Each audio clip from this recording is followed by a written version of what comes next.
Yeah, kind of in that mid camp grind. You can start to see the fatigue set in. You can start to see the back and forth, the ups and downs. Everybody's tired. Everybody's mad at each other. Everybody's sick of seeing each other. Type moods going on around the building right now. But overall, I think we're progressing as a team. I talked last time about going back and forth offense and defense, and that still continues right now. Is the back and forth, meaning that both sides are responding. Every practice, which I love to see that. We're starting to pull back on some of the guys that are already have made like the depth charts, and we the guys that have started here for a long time, and then we know what they're capable of doing. So we're getting a lot of evaluations on a lot of other kids right now, and we've got I think today was practice 11. Tomorrow we've got a recovery day, and then we've got 3 more practices left. On Thursday, Friday, Saturday, and then we wrap up fall camp. So it's almost here. It's upon us right now, but we still got to get a lot of evaluations out of these 3 days. All right, so we'll go full pads on Thursday and uppers on Friday, and then we'll end it with full pads as well on Saturday, and then school starts on Monday, and then we've got our mock week, which I've kind of explained to you guys before about how it's just getting them acclimated to their class schedules and their daily routine throughout the course of the week, so there's no distractions on game week. And also during mock week is when we start to solidify our depth charts and scout teams. So there will be some difficult conversations really occurring on Monday of next week. So, but overall, I like where the direction of this team. They're stepping up to the challenge every single day. I think we're having a lot of great culture talks and team talks in here. I think we're putting these kids in the situations needed to at least get them ready for anything that occurs in a game. It's very hard to simulate every single scenario of a game, and man, we've done everything from Hail Marys and hook and ladders and victory plays and center right and center left for field goal teams and clock it and all that stuff. We're working everything you can possibly imagine. So they've got a great understanding of it right now. Right now, it's make sure that they recover the right way tomorrow, and then we've got to hook it up for 3 more days and make sure we solidify the depth chart the right way. So, questions? Yeah, so just starting off overall, obviously, last week before mock week, what are just some things that you've really seen the team progress over, just improving on over these past 2 weeks, and then also what are some things that you guys still want to get better at before you go into Nevada and start preparing for them? Yeah, we'll do some scripted practices where we slow it down and we work certain, scenarios. Our third down, with offensively speaking, we need to minimize our negative plays. That was something that I've been put a big emphasis on, and that we were really bad last year in negative plays. And I think if we can at least minimize damage when, you can't call perfect plays, by the way, and you can't call a perfect game, but whenever there is an issue, you need to minimize the damage. You can't be moving backwards, and I think that's something with us. When we get in a rhythm, I think we're pretty good offense, but when we're inconsistent, we got to avoid those negative plays. And what I've been doing every practice is I've been marking it as, hey, this is a negative play, or this is, if it's an incompletion, I'm fine with that.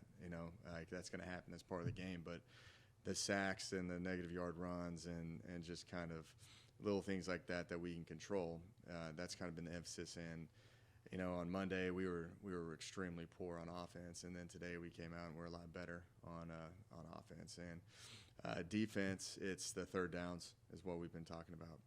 That was something that they've been wanting to improve on, and that was something that we were pretty poor at it last year at times. They're exceptional with first and second down, but when it got that third down, that was the Achilles heel of the defense. So that's kind of been the emphasis that we've had.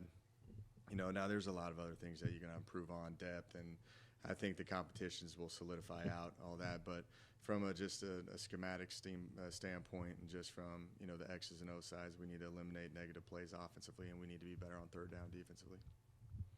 Last week you mentioned that y'all were bringing in refs, I think Thursday, to have a little bit of a scrimmage. How did that day go? What kind of challenges arose from that, and also what kind of things surprised you about it?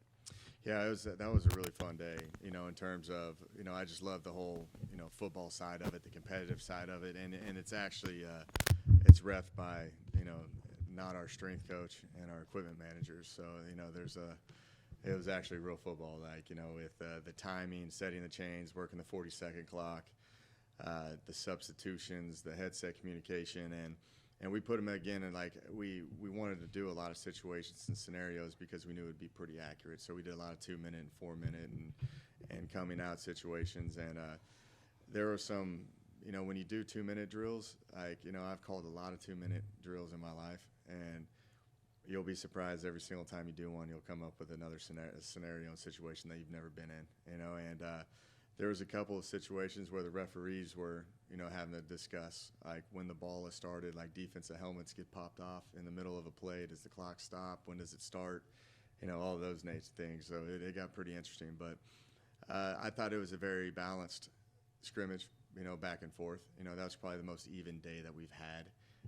Like sometimes it gets pretty lopsided on one side of the ball and the other side of the ball. But I thought that just with the operation, it was much needed for the coaching staff and also the players and even the quarterbacks working the 40-second clock. So it was a really productive day for us. Coach, with the depth chart that you say you're getting close to filling out, quarterback position, that battle's still probably going on. Yeah. How soon do you try to get the starter to start getting those more reps just so he can get more comfortable out there? It'll be Monday at mock week is when I typically go. I think the 3 quarterbacks right now with CJ and Ty and Lane, I think it's pretty fun to watch. CJ has been a great addition to this program. I think he's got a very bright future, and he came in kind of July where he's behind a little bit.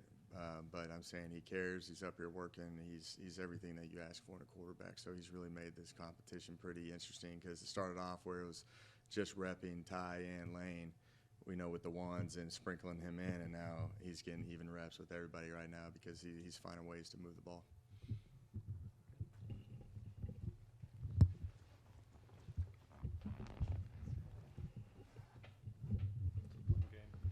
Speaking of quarterbacks, we noticed in the preview, Dylan Markowicz is in there. Seems like he left the team. What happened with that situation? Yeah, no, he just had, he's had a lot of job opportunities, internship opportunities, and it was kind of bad to make a decision of the real world or, if you wanted to progress playing football. And it was a tough decision on the kid, but,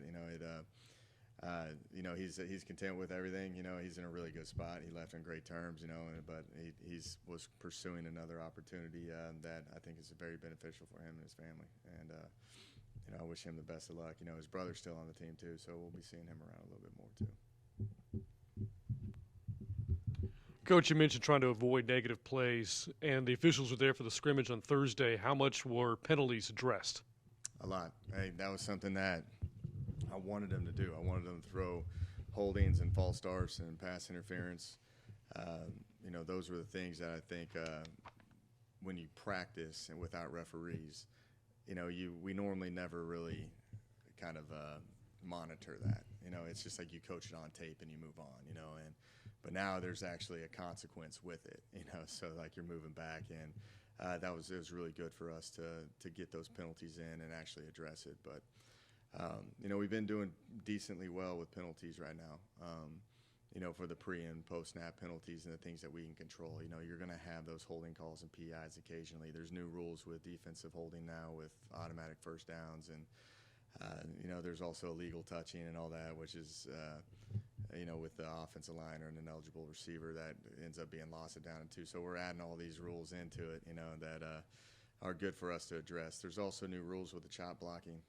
I don't know if you guys have read or heard about that, but literally you can't chop down the field. It can only be at the line of scrimmage. Now, we don't cut each other in practice, but we've got to address this with these guys, because the game has changed pretty drastically from that standpoint. So it's good to have those referees and those opinions just for us to just kind of make sure that we're on those situations and we're coaching it the right way. Coach, you mentioned that getting into the scrimmage, you really want to see who could really tackle out there, especially in open space. Reviewing the tape, how would you grade the tackling by the defense in the open scrimmage? I thought they did a very good job on Thursday when we go in these live settings. The one that's jumping out to me is Torrey Spears. like where we feel like if they maybe got out of gap and we hit it backside and like a potential home run shot, he's the guy that shows up and gets him on the ground. But I think the defense has done a great job at really minimizing our run game right now. I think they're very sound in what they do. They're very disruptive. And it's kind of unique how Zach, does a lot of games and things with the run game, but he allows those linebackers to play freely, and then he's got those safeties in aggressive positions to make those plays. But, Torrey Spears has been jumping out a lot right now. Still got to get a few more evaluations on some of the other guys, and that's what's going to happen on this Thursday, Friday, Saturday. But so far I've been pretty impressed with how the defense is getting these guys down. Quickly address the tight end situation too, particularly the two new guys that have come on campus. Where are they in the progression in your offensive schemes moving forward? Yeah, so we've got Titus Lyons and James Palmer, and then we got Donovan Johnson as well, who was here in the spring. So, like today, like days like today, we took Micah out, we took Tyler Huff out. We know what they're capable of doing, so we let James and Austin Greshel, who's been playing very well too. People forget about Austin, but he's had a great few days. So that's going to be a very interesting competition moving forward. There's also got to show value of special teams as well, because right now we've got 7 on the roster, and like typically you don't travel 7. You're taking 4 to 5. So if there's one of those that can show value on special teams, then you're going to end up bringing a lot of those. But they all bring something different. We know what Micah and Tyler can do, but James Palmer is, he can run routes. He's a speed guy. You look at Greshel, and he can do the same as well. So it's good getting those guys in the mix on just kind of seeing what they're capable of doing. I think Boone Felt, our tight ends coach, has done a really good job with that as well. It's allowed us to have a lot more variety in our offense, and allows me to play with good tempo with 11 personnel on the field. And with those tight ends, and you just talked about that new chopping rule, how much has gone into teaching them about that? It seems like it really, specifically, it's them who do a lot of the chopping at the positions that they're taking away from now. Yeah. How much of that has gone into this fall camp? There's a ton. Like I'm saying, if you're in a tight end alignment, like attached to the tight end, like to the tackle, you can't cut because it's not considered the tackle box. So it's a completely different rule. So now, teams are going to stunt and force one-on-one true blocks on that tight end, which is hard to do. So we've got to. It's been good evaluations to see if these kids can handle a 270-pound DN.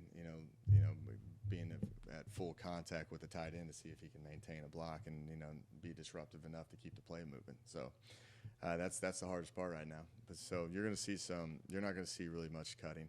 Curious to see how the academies are going to do it, because you can only cut at the line of scrimmage.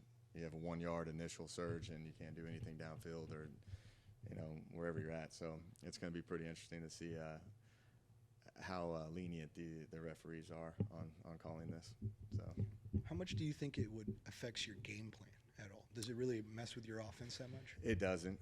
You just got to maybe change up techniques a little bit and what you're doing, and maybe have more detached tight end, in the game, and to try to get the angles and everything. There's a lot of probably conversations with combination blocks with the tackle and the tight ends now, more than anything. So you got to really practice it. So, but overall, it's not going to change our offense in any nature.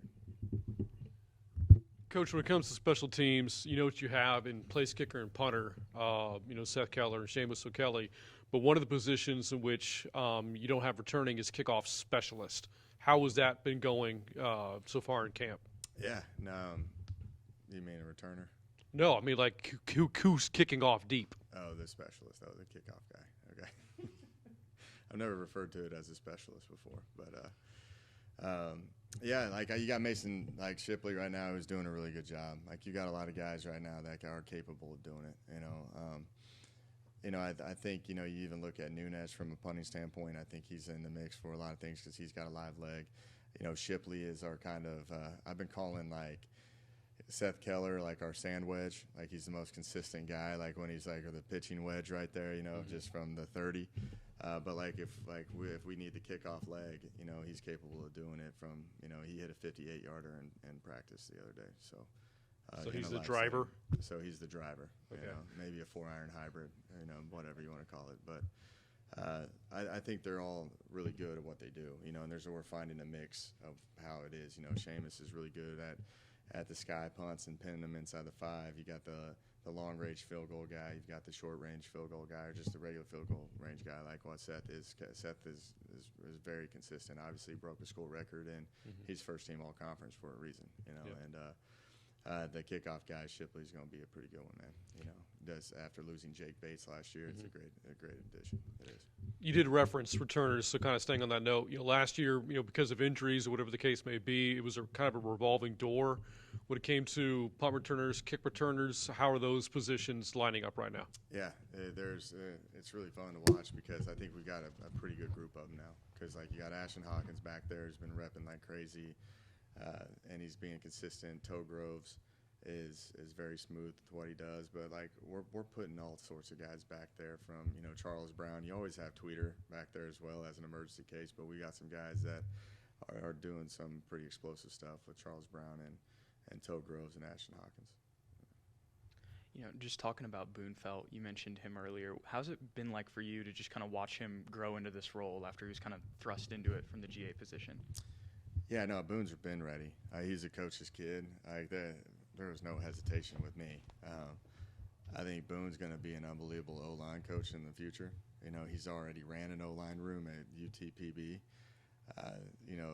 He's a guy that came here in G8 and he understood his role and what to do and what not to do and not to overstep boundaries. And that's very that's very rare for young coaches now because Boone's just been around it his whole life. And I'm telling you, the approach that he has, he's a tough coach. Like, there's a lot of guys in today's time that are afraid to have confrontation and coach hard, and Boone's not one of those guys now. He's going to maximize everything he can. He cares about the players, too. He stands up on the table for them. He's a very mature coach, and he's got a very bright future. And, he's been the least of my worries ever since the promotion for him. Another crowded room, the running back room. You have 2 returners, Hill and Jeter, and then a couple of new guys. Are any of them kind of emerging among the rest, or is it all kind of a dogfight in that room? Yeah, I think Lincoln Perry has done a lot over the past really probably 5-6 practices. We pulled G. Like it's tough to rep everybody. That's been the issue in that room. So.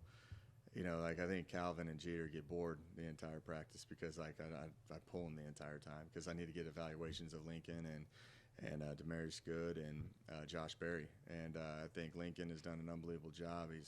He's played a lot of ball though. You can tell. He was a starting running back at Arkansas State. You can put him. He knows exactly what he's doing. Demarius Good shows explosive ability. And that kid gets better every day. And you got Josh Berry who. We already have got the evals in the spring, and he's been a little bit banged up, but when he goes out there, we know he's got home run ability. So I think it's going to be kind of packaging how we get these guys touches, and then with a guy like Lincoln, you feel comfortable in on third down. He's going to pass pro. He's going to do everything right. He's going to end up being a guy that is probably a very consistent player for us. So. I always laugh at Coach Fleming. I'm like, that's why you're the running back coach. You got to figure it out. So that's a very tough decision to have. But I can see all of them playing, and then I think naturally that it sorts itself out throughout the course of the year.